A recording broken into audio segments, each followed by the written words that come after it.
दास अपनी एक कथा बताओगा। पूज्य गुरुदेव भगवान अपने विषय में एक सत्य कथा का जिक्र कर रहे हैं। वो कथा क्या है, इस कथा से हमें क्या क्या शिक्षा मिलेगी, कितनी दृढ़ता पैदा होगी, ध्यान से सुनिएगा। दास अपनी एक कथा बताओगा। हम सुनते थे कि द्रौपदी का चीर बढ़ा दिया भगवान ने, पर ये नहीं पता था क्यों बढ़ाया था। वो तो अब इस तत्व ज्ञान से निखार हुआ कि कबीर परमात्मा ने एक लीला करके उसका लीर ग्रहण किया कपड़ा, और उसके कारण बढ़ा था। क्या कह रहे हैं गुरुदेव कि दास अपने विषय में एक सत्य कथा का जिक्र करता है कि पहले हमने सुना था कि परमात्मा ने द्रौपदी का चीर बढ़ा दिया, द्रौपदी की साड़ी बढ़ा दी, सुना करते थे, लेकिन हमें वास्तविकता का नहीं पता था। तो गुरुदेव कहते हैं कि अब पता चला है कि वो तो कबीर परमात्मा ने बढ़ाई थी, कबीर परमात्मा ने। ठीक इसी प्रकार भाई और बहनों, आप और हमें पूज्य गुरुदेव ने बताया कि वो चीर द्रौपदी का, वो साड़ी कबीर परमात्मा ने बढ़ाई, कबीर परमात्मा ने बढ़ाई। लेकिन अब इस तत्व ज्ञान से समझ में आया कि वो कबीर परमात्मा कौन है जिसने द्वापर युग में द्रौपदी की साड़ी बढ़ाई।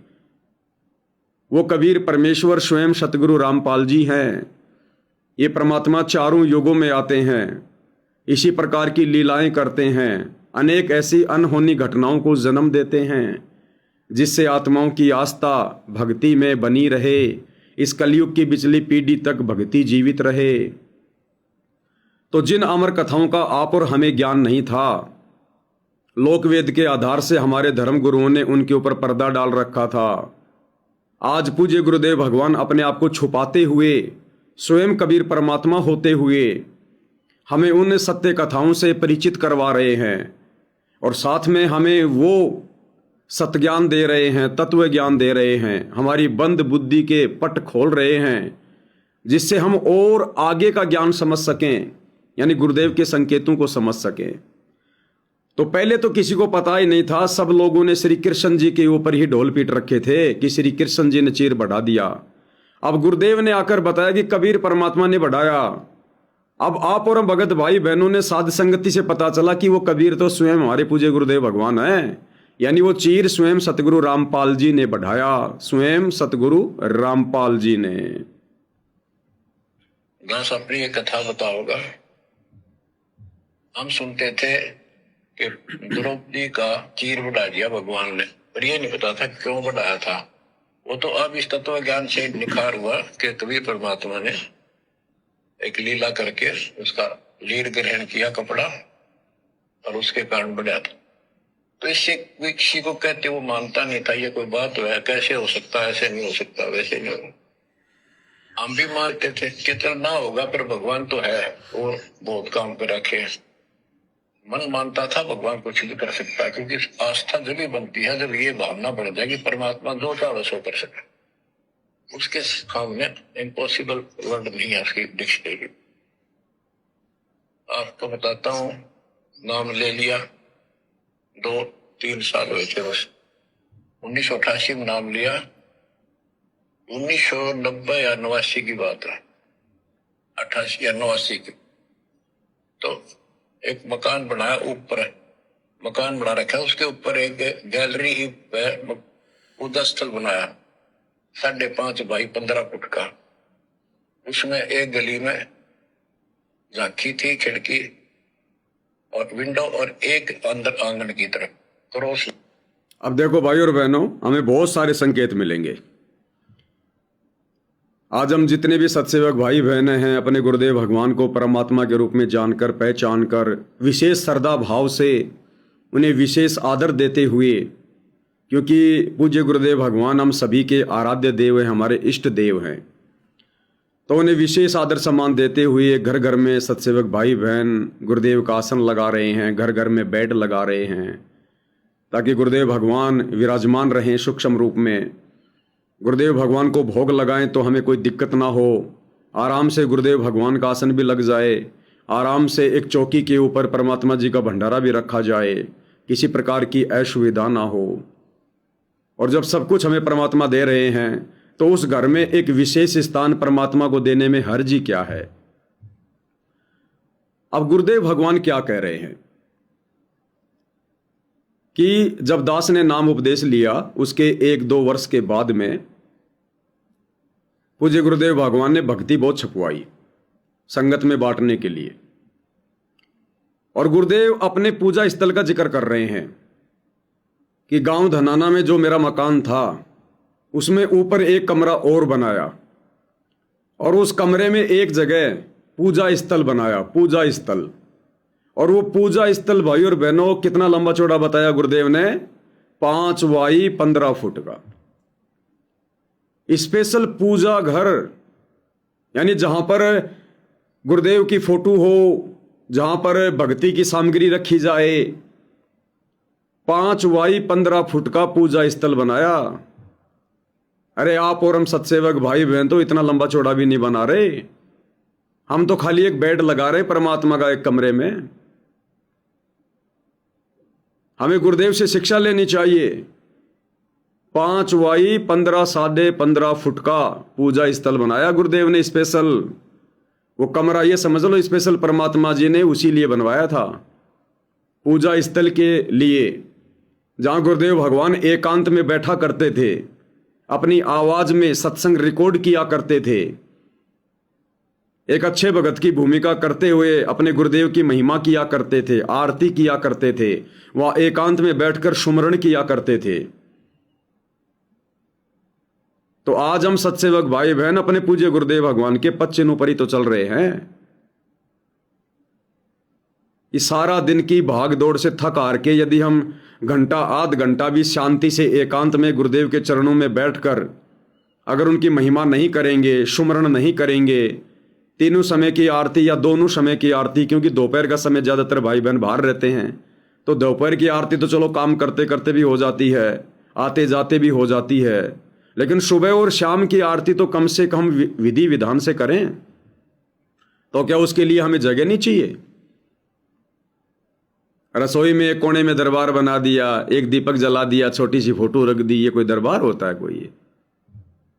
हमने अपने लिए तो 200-200 गज के प्लाट बना रखे हैं, अपने लिए हमने बेड लगा रखे हैं, और जब बात आती है गुरुदेव भगवान की, इष्ट देव की, आराध्य देव की, तो एक छोटा सा स्लैब बना दिया, उसके ऊपर फोटो रख दी, दीपक रख दिया और निफराम हो गए। अरे कम से कम जगत वालों से शिक्षा ले लो। आप और हम भाई बहनों को तो रियल परमात्मा मिला है, रियल साक्षात जिंदा। जगत वालों के तो भगवान मुर्दा है, मुर्दा। वो पत्थरों की मूर्तियां, ना बोलती, ना चलती, ना कोई ज्ञान देती, ना कोई आशीर्वाद देती, ना कोई लाभ देती।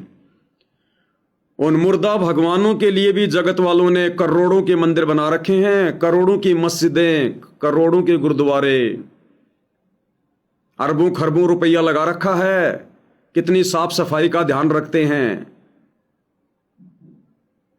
तो आप और हमें तो जिंदा भगवान मिला है, साक्षात भगवान।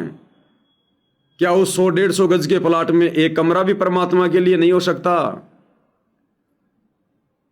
तो हमें गुरुदेव से शिक्षा लेनी है। गुरुदेव कह रहे हैं कि मैंने जो पूजा स्थल बनाया था 5.5 बाई 15 फीट का, कितना लंबा चौड़ा बनाया था गुरुदेव भगवान ने। क्या कह रहे मालिक, ध्यान से सुनिएगा। 90 या 89 की बात है, 88 या 89 की।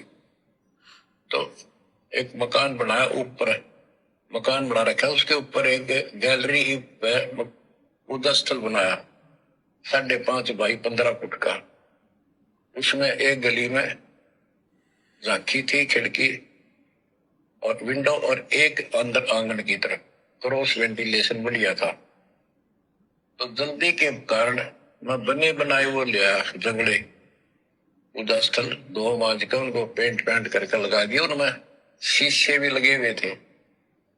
एक शीशा टूटा हुआ था, एक शर्फ खिड़की का, वो डबल होते, ये चढ़वा देंगे बाद में, जल्दी काम हो जाएगा। वहां मैंने ये भक्ति गोद छपवा कर रखी कि गुरुजी आएंगे उनको सौंप दूंगा, वो आगे भक्तों को देते रहेंगे जिनको दीक्षा लेगा। ऐसे सेवादास करने लगा। गुरुदेव क्या कहते हैं, मैंने कुछ भक्ति बोध पुस्तकें छपवाई कि जब गुरुदेव आएंगे तो गुरुदेव को दे देंगे ताकि संगत में बांट सके। अब भाइयों और बहनों, विरोध उस समय भी हुआ करता था गुरुदेव का। क्योंकि बाकी भगत तो उनको अपना गुरु भाई मानते थे। तो उस समय भी लोग कहा करते थे, देख ये अपने आप में बहुत बड़ा भगत बन रहा है, भक्ति बहुत छपवाने लग गया, अपने मुंह से कैसेट भर भर के सत्संग की संगत में बांट रहा है, बहुत ज्ञानी हो गया ये। तो उस समय भी पूज्य गुरुदेव भगवान के साथ में यही दिक्कत थी। और आज भी जब हम उनके अमर तत्व ज्ञान को आधार बनाकर, उन्हीं के सत्संगों को आधार बनाकर अपने भ्रमित भगत भाई बहनों को समझाने का प्रयास करते हैं वीडियो बनाकर, तो आज भी संगत में यही चर्चा है, ये सात संगति वाले तो गुरु बन गए, अपने आप को ज्ञानी समझते हैं, अपने आप को विद्वान समझते हैं। अरे भैया, गुरु को कीजिए दंडवत कोटि कोटि प्रणाम, कीट न जाने भृंग को यूं सतगुरु कर ले आप समान। शिष्य वही तो करेगा जो उसके सतगुरु ने किया, करके दिखाया।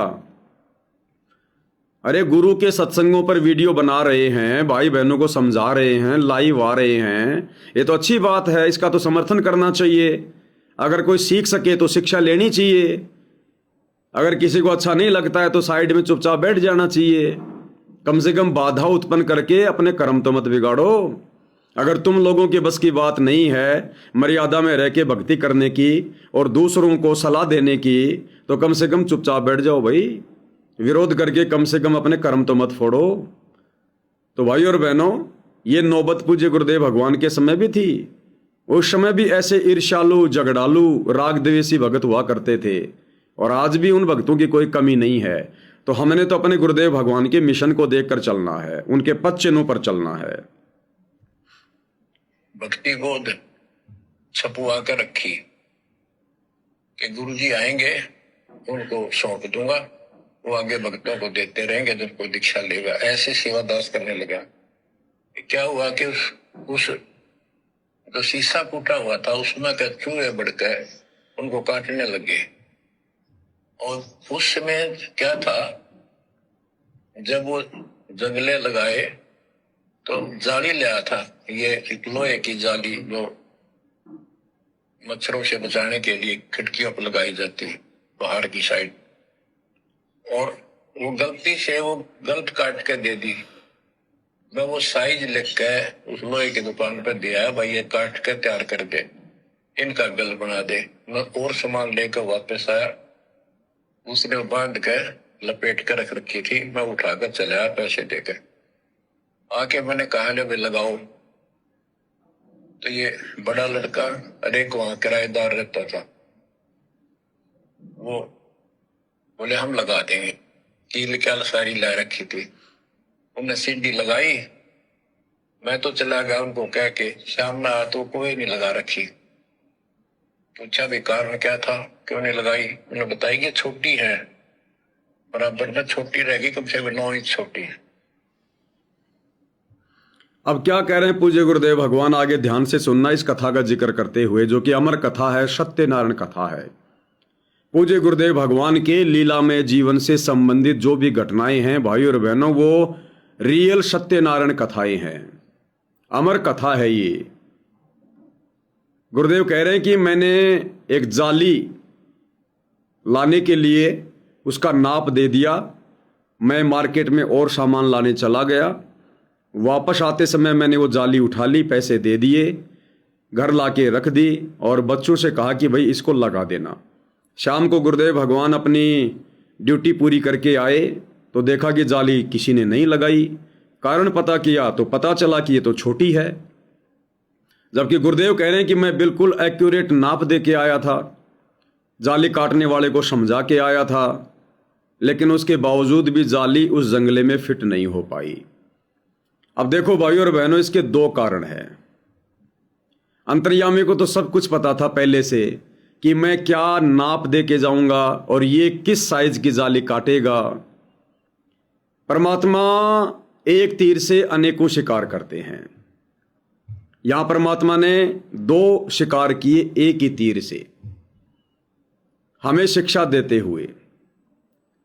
सबसे पहले तो पूज्य गुरुदेव भगवान ने अपनी समर्थता का परिचय देना था कि जगत में जो कहावत है कि भाई परमात्मा ने द्रौपदी का चीर बढ़ा दिया, द्रौपदी की साड़ी बढ़ा दी, कपड़ा बढ़ा दिया, और आगे चलकर इस घटना में जब हमें पता चलेगा कि परमात्मा जी ने जाली बढ़ा दी, 9 इंच जाली बढ़ा दी परमात्मा ने, लोहे की जाली। कपड़ा छोड़ो, परमात्मा लोहे को बढ़ा दे। सतगुरु जो चावे सो कर ही, भरम पड़ो मत कोई, सेऊ धड़ पर शीश चढ़ाया, पाछे करी रसोई। कुछ भी कर सकते हैं परमात्मा। साहिब से सब होत है, बंदे से कुछ नहीं, वो राई से पर्वत कर दे, फिर पर्वत से राई। तो एक तो परमात्मा ने ये लेटेस्ट उदाहरण पेश करना था कि कपड़ा छोड़ो, अगर भगवान बढ़ाने पे आए तो लोहे को बढ़ा दे, लोहे को। और दूसरा क्या उदाहरण पेश करना था परमात्मा ने, उनके मुख कमल से सुनिए। वो लिखा था मैंने 3 फुट 9 इंच, उसने 3 फुट काट दी, या नौकर ने देख के काट दिया, गलती लगी जैसे भी। फिर मैंने सोचा भी छोड़ो भाई, अब किसके साथ मत्था मारे जाकर, वो कहेंगे तेरी गलती है, आपने यही साइज बताया था। मैं इस चक्कर में नहीं पड़ा करता। क्या कह रहे हैं पूज्य गुरुदेव भगवान, आप और हमें शिक्षा देते हुए, ये आदेश हो गया गुरुदेव का। देखो भाई और बहनों, यदि हमने अध्यात्म में सफल होना है भक्ति मार्ग पर, तो हमने गुरुदेव के संकेतों को पकड़ना पड़ेगा। हर चीज के लिए गुरुदेव भगवान आदेश रूप में कोई फरमान पारित नहीं करेंगे। हम मनुष्य शरीर प्राप्त हैं, हमें अन्य जीवों से विशेष ज्ञान है, विशेष बुद्धि है। ऊपर से गुरुदेव ने तत्व ज्ञान दे दिया, कमी नहीं छोड़ रखी कोई भी। अब हमने संकेतों को पकड़ना पड़ेगा। शब्द सैन सतगुरु की पिछाणे, पावे अटल सुहाग रे। गुरुदेव क्या आदेश दे रहे हैं हमें? कह रहे कि मैंने उसको 3 फुट 9 इंच की साइज लिख कर दी थी, उसको मैंने बताया था। उसको भूल लग गई होगी, गलती हो गई, उसने 3 फुट की काट के दे दी छोटी। बाद में गुरुदेव को पता चला तो गुरुदेव कह रहे हैं कि अब मैंने उसके पास जाना उचित नहीं समझा, क्योंकि जगत के व्यवहार को हम सब जानते हैं। अपनी गलती इंसान कभी स्वीकार करने को तैयार नहीं होता है, अपने नुकसान को देखते हुए। तो गुरुदेव ने सोचा कि अब मैं वापस जाऊंगा, उसको कहूंगा, वो कहेगा जी आपने तो यही साइज दी थी, मैंने कोई गलती नहीं करी है। तो गुरुदेव कह रहे कि मैं इस प्रकार के पचड़े में नहीं पड़ा करता, मैं फालतू के वाद विवाद के चक्कर में नहीं पड़ा करता। इससे फालतू में टेंशन होती है, चिंता बनती है, मनमुटाव होता है, द्वेष फैलता है। तो गुरुदेव ने कहा कि मैं इस चक्कर में नहीं पड़ा करता, और मैंने वो जाली साइड में पटक दी। तो आप और हम भाई बहनों ने भी ये शिक्षा लेनी है पूज्य गुरुदेव भगवान की लीला में, जीवन से, उन घटनाओं से। यदि हमने भक्ति करनी है तो हमने छोटी छोटी बातों को अवॉइड करना पड़ेगा, नजरअंदाज करना पड़ेगा। छोटी छोटी बातों को लेकर हमने मनमुटाव करना छोड़ना पड़ेगा। व्यर्थ की ये चिंताएं लेकर जो हम बैठ जाते हैं, हमने इनसे मुक्ति पानी पड़ेगी। चिंता तो हरि नाम की और न चिंता दास, भाई जो कोई चिंता नाम विनाश होए काल की फांस। तो इन छोटी छोटी बातों को लेकर हम भगत भाई बहनों ने भी अब सावधानी बरतनी चाहिए, अवॉइड करना चाहिए। कबीरा आप ठगाइए और न ठगिए कोई, आप ठगाए सुख होत है और ठगे दुख होए। तो क्या कह रहे हैं गुरुदेव भगवान, मैं इस पचड़े में नहीं पड़ा करता। या नौकर ने देख के काट दिया, गलती लगी जैसे भी। फिर मैंने सोचा भी छोड़ो भाई, अब किसके साथ मत्था मारे जाकर, वो कहेंगे तेरी गलती है, आपने यही साइज बताया था। मैं इस चक्कर में नहीं पड़ा करता। क्या कह रहे मालिक, आगे सुनो। मैंने वो ठाकर स्टोर में डलवा दी। एक सीजन बारिश का ऊपर का उतर गया, और फिर वो नित्यनेम छपवाई पुस्तक, फिर उसमें चूहे बढ़ने लगे। कपड़ा बांधा, कपड़ा काट दिया। ये मन में था कि वो जाली तक पूरी है नहीं। फिर दिमाग में आई भाई ऐसे करो, इस एक खिड़की में दिक्कत है, इन जाली को ऊपर नीचे करके दोनों को एक में सेट कर दो। तो वही दोनों किराएदार, ये बड़ा लड़का, ये छोटा ही था, 14-15 साल का। तो गुरुदेव ने सोचा कि एक जाली तो छोटी है, लीला कर रहे थे परमात्मा, मालिक ने उदाहरण पेश करना था। जानबूझ के परमात्मा ऐसी घटनाओं को जन्म देते हैं। उसके बाद जब चूहे वगैरह बढ़ने लगे तो गुरुदेव कहते कि मैंने जाली पे कपड़ा बांध दिया, चूहे ने कपड़ा भी काट दिया। फिर मैंने उनसे कहा, किन से? एक तो पूज्य गुरुदेव का जो बड़ा लड़का था वीरेंद्र, उस समय ये 13, 14, 15 साल का परमात्मा बता रहे हैं। एक गुरुदेव के घर पर कोई किराएदार रहता था, कोई अनिल नाम का। तो गुरुदेव ने कहा कि भाई तुम ऐसा करना, एक जाली छोटी है, एक जाली और है, तुम दोनों जालियों को ऊपर नीचे करके और इसमें खिड़की में सेट कर देना कील वाल ठोक के, ताकि चूहे वगैरह ना आए। ये कहकर गुरुदेव फिर अपनी ड्यूटी पर चले जाते हैं। तो मैं उनको कह के अपनी ड्यूटी पे चला गया। इनकी माता जी ने, नारों ने वो वहां से निकाल के जाली स्टोर से नीचे डाल दी, वही लगा दियो। अब क्या कह रहे हैं गुरुदेव भगवान, ध्यान से सुनना भाई और बहनों, बहुत सारे कंसेप्ट क्लियर होंगे। ये समय परमात्मा ने आप और हमें इसीलिए दिया है, अज्ञान की धज्जियां उड़ाने के लिए। इस परीक्षा के समय में गुरुदेव भगवान किस किस प्रकार से आप और हमारी बुद्धि को परखेंगे, विवेक को परखेंगे। यहां गुरुदेव भगवान अपनी कलयुगी धर्म पत्नी का भी जिक्र कर रहे हैं, अनारो का। संगत वाले जिसे अनारो माई कहते हैं। हालांकि इस भक्ति मार्ग में कोई माई वाई नहीं है, ये नकली धर्मगुरु वाला मार्ग नहीं है, जो गुरु के मरने के बाद उसकी पत्नी को गद्दी पर बैठा दिया जाएगा, फिर उसकी पूजा शुरू कर दी जाएगी। या गुरु की दो धर्म पत्नी होती है, उसको माई माई कह दिया जाए। ये कबीर परमात्मा का यथार्थ 13वां शत सुकृत पंथ है। और कबीर परमात्मा कौन है? ना सतगुरु जननी जने जाके माना बाप, पिंड ब्रह्मंड से रहित है नावा तीनों ताप।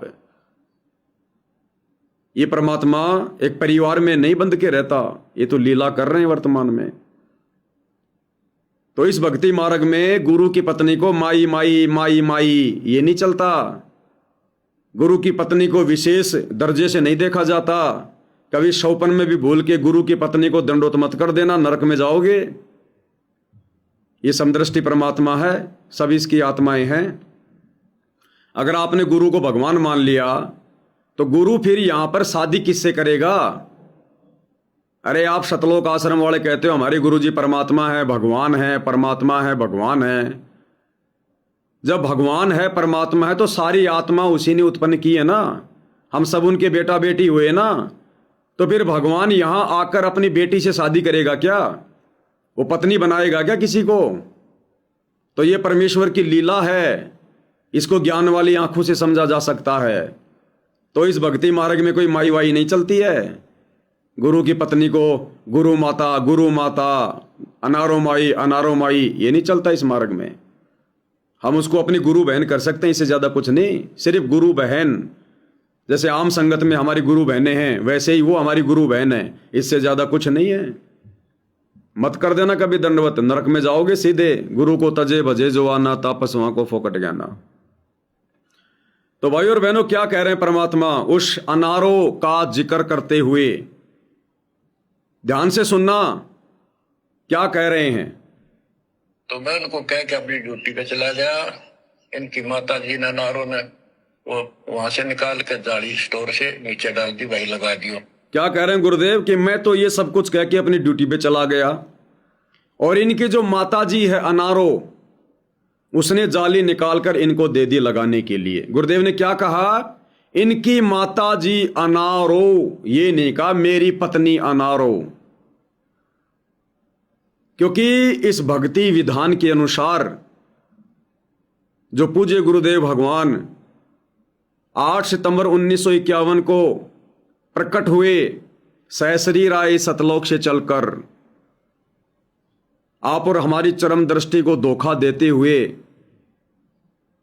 एक आम बालक की तरह परमात्मा ने जन्म लेने की लीला करते हुए इस काल को धोखा दिया, आप और हमारी चरम दृष्टि को धोखा दिया। और 8 सितंबर 1951 से 17 फरवरी 1988 तक, जब तक इन्होंने अपनी वाणी के अनुसार 12वें पंथ में प्रवेश नहीं किया कि 12वें पंथ हम ही चल आवें, सब पंथों को मिटाकर एक पंथ चलावें, तो 8 सितंबर 1951 से 17 फरवरी 1988 तक पूज्य गुरुदेव भगवान ने एक आदर्श नागरिक की भूमिका की, एक अच्छे नागरिक की भूमिका की, एक अच्छे बच्चे की भूमिका उन्होंने करके दिखाई। और जैसे ही इस भक्ति विधान अनुसार उन्होंने उपदेश प्राप्त किया, एक सुयोग्य भगत की भूमिका निभानी शुरू की 17 फरवरी 1988 से। जैसे इन्होंने उपदेश प्राप्त किया अपने मुंह बोले गुरुदेव से, उसी दिन से पूज्य गुरुदेव भगवान ने सांसारिक तौर पर, हालांकि ये परमात्मा विषय विकारों से दूर होता है, पहले भी परमात्मा विषय विकारों में नहीं थे, ना होते हैं कभी, हम सोच भी नहीं सकते, उनकी लीला बड़ी अजब गजब होती है। लेकिन परमात्मा एक उदाहरण पेश करते हैं कि तुम्हारी भक्ति कब सफल होगी। जिस दिन हम सत उपदेश ग्रहण कर लेते हैं, ये वाला सत उपदेश, ये नकली काल की भक्ति वाला नहीं, उसमें तो मोक्ष होना ही नहीं है, चाहे आप ब्रह्मचर्य का पालन करो चाहे ना करो। ये कबीर परमात्मा का यथार्थ 13वां कबीर पंथ। तो जिस दिन हम इस मोक्ष मार्ग को ग्रहण करते हैं गुरु से उपदेश लेकर, उसी दिन से हमने विषय वासनाओं से दूर हटना पड़ता है, पति पत्नी के संबंधों से दूर हटना होता है, यदि उस समय हमें ये बात समझ में आ जाती है तो। अन्यथा जब समझ में आ जाए तब दूर हट जाना चाहिए, लेकिन दूर हटे बिना बात हमारी बनेगी नहीं, क्योंकि वाणी आपको दास बार बार समझाता रहता है। परमात्मा कहते हैं कि भग भोग्या भग उपजय, भग यानी स्त्री योनि। तो कहते हैं जब तक आप शारीरिक संबंध बनाते रहोगे, भग भोगते रहोगे, तब तक आप बारंबार भग से ही जन्म लेते रहोगे। भग भोग्या भग उपजय, और भग से बचा न कोई, तेरे ब्रह्मा विष्णु महेश भी नहीं बचे। और जो कोई भग से बचे, जो इस गंदे कर्म से बचेगा, भगत कहा वह सोए, असल में वो भगत कहलाएगा। तो सोच लो, जो भगत भाई बहन वर्तमान में अपने आप को सतगुरु रामपाल जी का शिष्य कहते हैं, शिष्या कहते हैं, चाहे उसको प्रथम नाम मिल गया हो, चाहे सतनाम मिल गया हो, चाहे सार नाम मिल गया हो, चाहे आश्रम वाला सार शब्द मिल गया हो, और यदि अभी भी वो इसी भग की क्रिया में पड़ा हुआ है, शारीरिक संबंधों में जकड़ा हुआ है, तो वो भक्ति के निकट भी नहीं है, वो भगत कहलाने का अधिकारी भी नहीं है। वो चाहे अपने आप में सार शब्द लेके, सार नाम लेके अपने आप को चाहे सुप्रीम भगत क्यों ना मान रहा हो, परमात्मा के विधान अनुसार वो अभी भगत की श्रेणी में भी नहीं है। पूज्य गुरुदेव के आने के बाद उसे फिर से प्रथम नाम दीक्षा लेनी पड़ेगी, कै ख गै से उसे भक्ति शुरू करनी पड़ेगी। और जो भाई बहन जैसे सात संगति वाले इस ज्ञान को आधार बनाकर गुरुदेव के आशीर्वाद से भक्त क्रिया से दूर हो चुके हैं, शारीरिक संबंधों से दूर हो चुके हैं, और जिन्होंने शादी नहीं की है उन्होंने फैसला कर लिया कि हम शादी नहीं करेंगे, आत्मा का कल्याण करवाएंगे, उन भाई बहनों को जहां तक की दीक्षा मिल गई है, उनको उनसे आगे की दीक्षा मिलेगी। गुरुदेव के आने के बाद उन भाई बहनों को आगे की दीक्षा मिलेगी। और जो शतलोक आश्रमों से जुड़े भाई बहन अभी भी भक्त क्रिया में पड़े हैं, चाहे सार शब्द लेके बैठे हुए हैं, उनको प्रथम दीक्षा से भक्ति शुरू करनी पड़ेगी। तो गुरुदेव भगवान हमें भक्ति का विधान बता रहे हैं, और क्या कह रहे हैं कि मैं तो ड्यूटी पर चला गया, और उनकी माता अनारो जी ने वो जाली उनको निकाल के दे दी लगाने के लिए। यानी 17 फरवरी 1988 वो दिन था जिस दिन से पूज्य गुरुदेव भगवान ने आप और हम भक्तों को शिक्षा देने के लिए एक आम व्यक्ति की जीवन लीला करते हुए, और जिस दिन उपदेश लिया उसी दिन से परमात्मा शारीरिक संबंध से दूर हो गए थे। हालांकि वो पहले भी शारीरिक संबंधों में नहीं थे, उस अनारो देवी को लगता था कि ये मेरा पति है, लेकिन भाइयों और बहनों, परमात्मा की लीलाएं, उनके खेल अजब गजब होते हैं। जैसे धर्मदास जी की आत्मा को, दादू जी की आत्मा को परमात्मा शरीर से निकालकर सतलोक ले गए, उसके बावजूद भी वो शरीर धड़क रहा था, धड़कन चल रही थी बिना आत्मा के। तो ये परमात्मा क्या ना कर दे भाइयों और बहनों, एक सेकंड में, एक क्षण में परमात्मा ऐसी अजब गजब लीला कर दे, आप और हम सोच भी नहीं सकता, आप और हमारी कल्पनाओं से बाहर की बातें हैं। तो इन चीजों को तो हम केवल गुरुदेव भगवान से ही हम लोग प्रार्थना करें, निवेदन करें कि परमेश्वर इस सूक्ष्म रहस्य को परमेश्वर सूक्ष्म तरीके से ही हमारे दिमाग में डालने का प्रयास करें। इन बातों को परमात्मा ना तो शब्दों में बांध कर हम किसी को समझा सकते और ना परमेश्वर शब्दों के माध्यम से कोई समझ पाएगा। ये तो जिन जिन आत्माओं पर आप जी की मेहर होगी वही आत्मा इस गुप्त रहस्य को, इस गैबी ख्याल को समझ सकती हैं। नामा और रैदास रसीला, कोई न जाने अवगत लीला। तो जिस दिन से पूज्य गुरुदेव भगवान ने उपदेश लिया 17 फरवरी 1988, इस भक्ति को सफल करने के लिए, इस भक्ति को परवान चढ़ाने के लिए परमात्मा ने उसी दिन से लोक दिखावे में, सांसारिक दृष्टि से उसी दिन से परमात्मा ने शारीरिक संबंध बंद कर दिए थे। आप और हमें शिक्षा देने के लिए वो भगत वाला लीला में जीवन परमात्मा ने जी के दिखाया। और क्या कहा, ये निकाह की बाद में मेरी पत्नी अनारों ने वो जाली निकाल कर बच्चों को दे दी। क्या कह रहे हैं, उनकी माता अनारों ने वो जाली निकाल कर उनको दे दी। ध्यान से सुनो भाई और बहनों। तो मैं उनको कह के अपनी ड्यूटी पे चला गया। इनकी माता जी ने अनारों ने वो वहां से निकाल के जाली स्टोर से नीचे डाल दी, वही लगा दियो। क्या कहा गुरुदेव ने, इनकी माता अनारो जी ने। अब विचार करो भाई और बहनों, 2014 में बरवाला कांड होता है। पूज्य गुरुदेव भगवान हिसार जेल में जाके बैठ जाते हैं। हिसार जेल में बैठकर वे अपनी सूक्ष्म प्रेरणा से सात संगति शुरू करवाते हैं। सात संगतियों का दौर चल पड़ता है। उमड़ उमड़ के भगत भाई बहन सात संगतियों में आने लगते हैं, जुड़ने लगते हैं। उधर से काल को चिंता होने लगी कि अगर सभी इस प्रकार से सात संगति से जुड़कर सतभक्ति करते रहे तो फिर संगत में कुसंगत कैसे उपजेगी, मेरा भोजन चला जाएगा। तो काल ने अपने दूतों में, अपने एजेंटों में सतगुरु रामपाल जी के बेटा बेटी भाई बंधु रिश्तेदारों में कुप्रेरणा की, सात संगति का विरोध करवाना शुरू कर दिया। और क्या किया जाए, कैसे इस पवनदास को रोका जाए, बहुत सारे प्रयत्न किए। पहले तो जमकर जानवरों की तरह 2-3 बार मार पिटाई की। जहां भी हम सात संगतियों में जाते हैं वहां पर अपने गुंडे भेज दिए जाते, कोऑर्डिनेटरों को भेज दिया जाता। बेचारी भोली भाली संगत को बसों में बैठाकर पुस्तक सेवा के बहाने वहां पर भक्तों की पिटाई के लिए भेज दिया जाता। बहुत सारे इन्होंने तरीके अपनाए। जब ये उन तरीकों में सफल नहीं हुए तो इन्होंने क्या किया कि भैया संगत तो गुरु के नाम पर तो बलि का बकरा बन जाती है। संगत को गुरु के नाम पर, गुरु के आदेश की आड़ में बलि का बकरा बनाया जा सकता है। तो गुरु को मानुष मानकर, क्योंकि गुरु को ये परमात्मा तो मानते नहीं, ना ही मान पाएंगे, तो इन्होंने गुरु को मानुष मानकर हिसार जेल में, क्योंकि इनकी मिलाई होती है, ये गुरुदेव के परिवार से हैं सांसारिक दिखावे में, तो इन्होंने मुझ पवनदास के खिलाफ गुरु को मानुष मानकर कि गुरु जी को क्या पता, गुरु जी तो जेल में बैठे हैं, हम जैसा गुरु जी को बताएंगे गुरु जी तो वही मान लेंगे। तो मुझ पवनदास के खिलाफ गुरु जी को भड़काना शुरू कर दिया कि गुरु जी को पवनदास दीक्षा देने लग गया, नाम देने लग गया, संगत को ठग रहा है, संगत को तोड़ रहा है, 5-5 घंटे की DVD बना के बरवाला कांड पर संगत में बांट रहा है, मुफ्त में, फ्री में। इस प्रकार की बातें कह के इन्होंने गुरु जी को अपने जैसा आम व्यक्ति मानकर भड़काना शुरू कर दिया मुझ पवनदास के खिलाफ।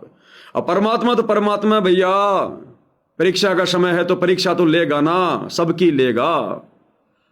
तो परमात्मा जी ने कहा कि ठीक है भाई, मैं तो जेल में बैठा हूं, अगर ऐसी बात है, वो नाम देने लग गया, संगत को भड़का रहा है, तो फिर मेरा शिष्य कहां हो गया, फिर वो भगत कहां, वो तो गुरुद्रोही वाला काम कर रहा है।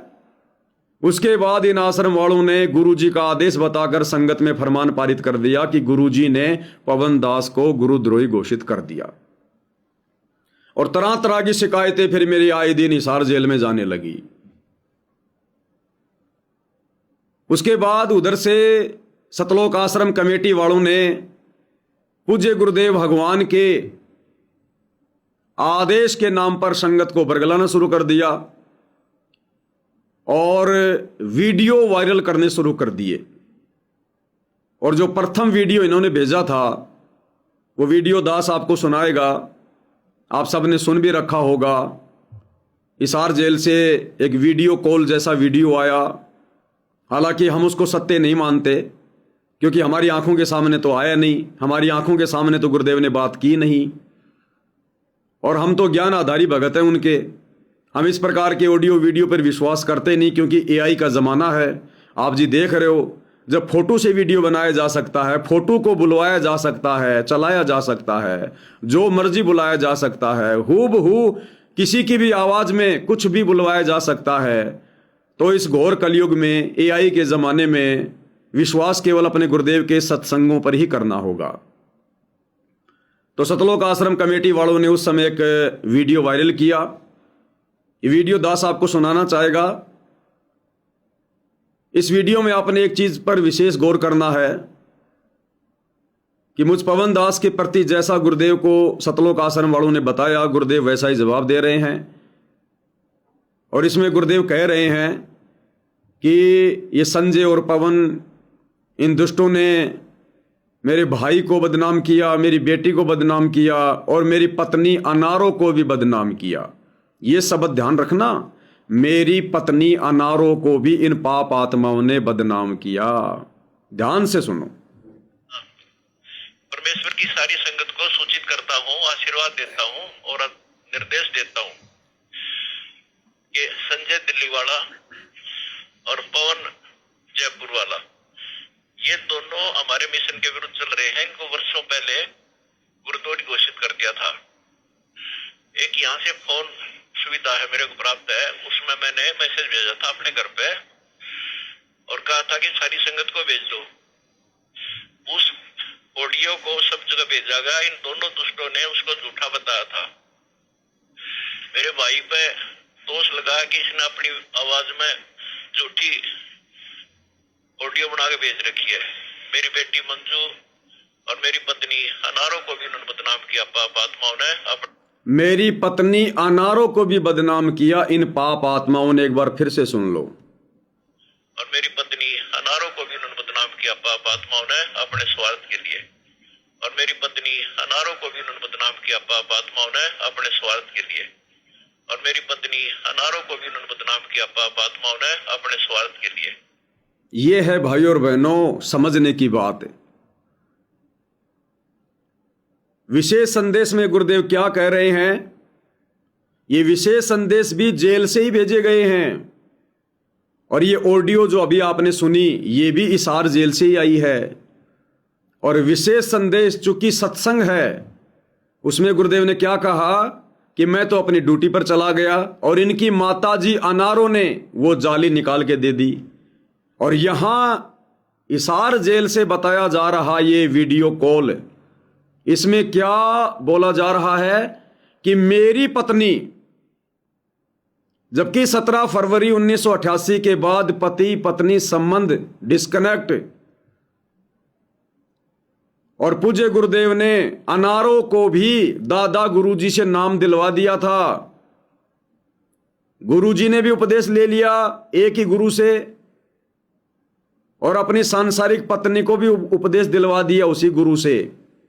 दोनों आपस में क्या हो गए, भाई बहन, एक ही गुरु के बेटा बेटी हो गए। उन दोनों का बाप कौन, आदरणीय रामदेवानंद। तो उन दोनों आत्माओं का आपस में क्या संबंध हो गया, भाई बहन का। एक गुरु की शब्द की बेटी, एक गुरु का शब्द का बेटा, दोनों आपस में भाई बहन हो गए। और भक्ति विधान आपको बताई दिया, भग भोग्या भग उपजय, भग से बचा न कोई, जो कोई भग से बचे भगत कावे सोई। तो परमात्मा जो लीला अपने हाथ में लेते हैं उसमें कमी नहीं छोड़ते। इसलिए गुरुदेव भगवान ने विशेष संदेश में क्या कहा, उनकी माता अनारो ने, जो कि हिसार जेल से आया, और ये ऑडियो ये वीडियो भी हिसार जेल की बताई जा रही है। इसमें कह रहे मेरी पत्नी अनारो को भी इन पाप आत्माओं ने बदनाम किया। तो यहां गुरुदेव ये शब्द कैसे कहेंगे कि मेरी पत्नी? क्या वो अनारो वर्तमान में गुरुदेव की पत्नी है? वो पति पत्नी संबंध तो 1988 से ही बंद हो चुके हैं। फिर वर्तमान में गुरुदेव ये कैसे कहेंगे कि मेरी पत्नी? और पति पत्नी संबंध तो छोड़ो, फिर 1994 में जब गुरुदेव ने दीक्षा देनी शुरू की तो उस अनारो देवी को गुरुदेव ने दोबारा से दीक्षा दी और अपनी बेटी बनाया, अपनी शिष्या बनाया।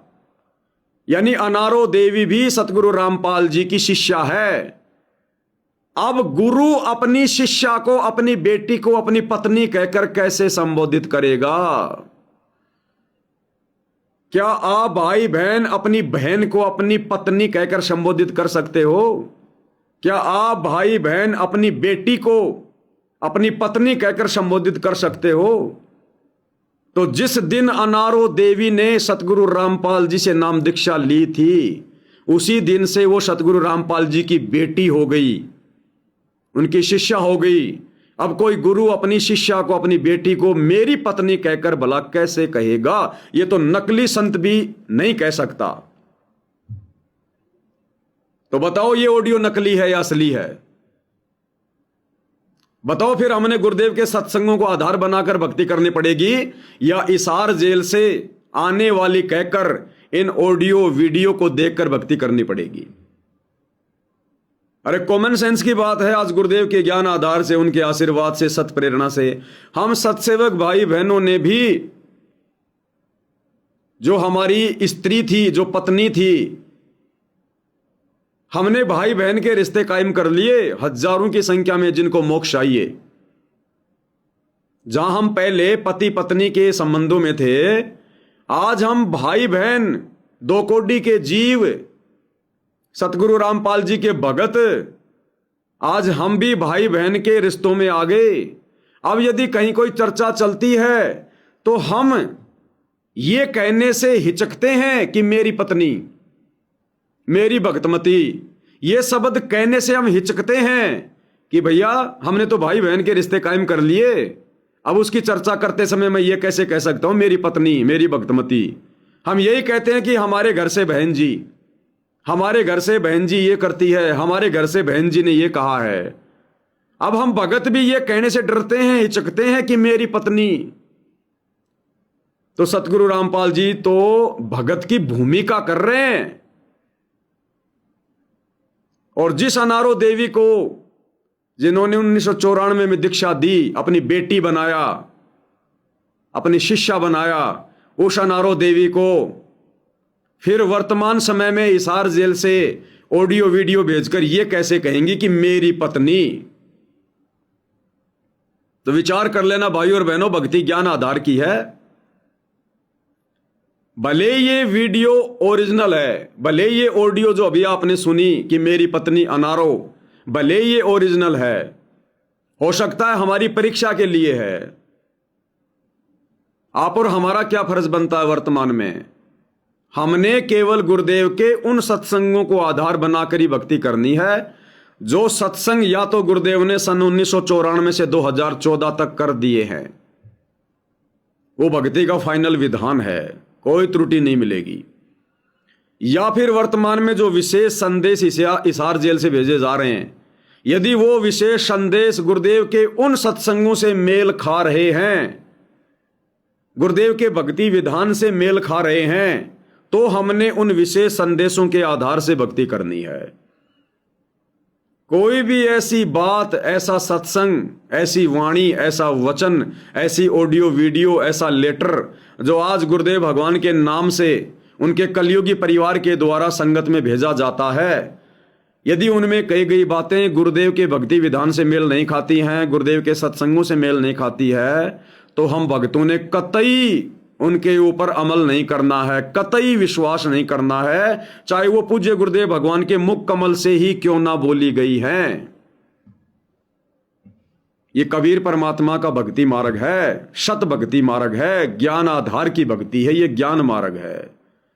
या भावनाओं में बहने से बात नहीं चलेगी, जोश में होश खोने से बात नहीं चलेगी, एक दूसरे की देखा देखी भेड़ चाल में चलने से बात नहीं बनेगी, गांधारी की तरह आंखों पर काली पट्टी बांध कर रहने से बात नहीं बनेगी, या गुरुदेव के परिवार के पीछे चलने से बात नहीं बनेगी। तो ये बात अगर किसी के गले उतरे तो मुझे बता देना कि जिस अनारों को गुरुजी ने दीक्षा देकर अपनी बेटी बना लिया, उस बेटी को आज गुरुजी जेल में बैठकर अपनी पत्नी कहकर कैसे बोलेंगे? तो भाई और बहनों, ये टोटली आप और हमारी परीक्षा है। ये अगर ओरिजिनल भी है, गुरुदेव ने भी बोला है, तो हमारी परीक्षा है। हमने विश्वास नहीं करना, हमने ज्ञान को आधार बनाकर ही भक्ति मार्ग पर आगे बढ़ना है। वैसे तो ये एआई से है, लेकिन दास ज्यादा बोलेगा तो कहेंगे लोल जी ये तो हर चीज को एआई बता रहा है, एआई बता रहा है। तो भैया ज्ञान आधार सर्वश्रेष्ठ है, चाहे एआई की हो चाहे गुरुदेव की मुख कमल की हो। हम विश्वास उन्हीं पर करेंगे जो गुरुदेव के सत्संगों से मेल खाएगी, अन्यथा गुरुदेव के मुख कमल से बोली गई ऑडियो वीडियो भी हमारे लिए फर्जी है, एआई है, नकली है।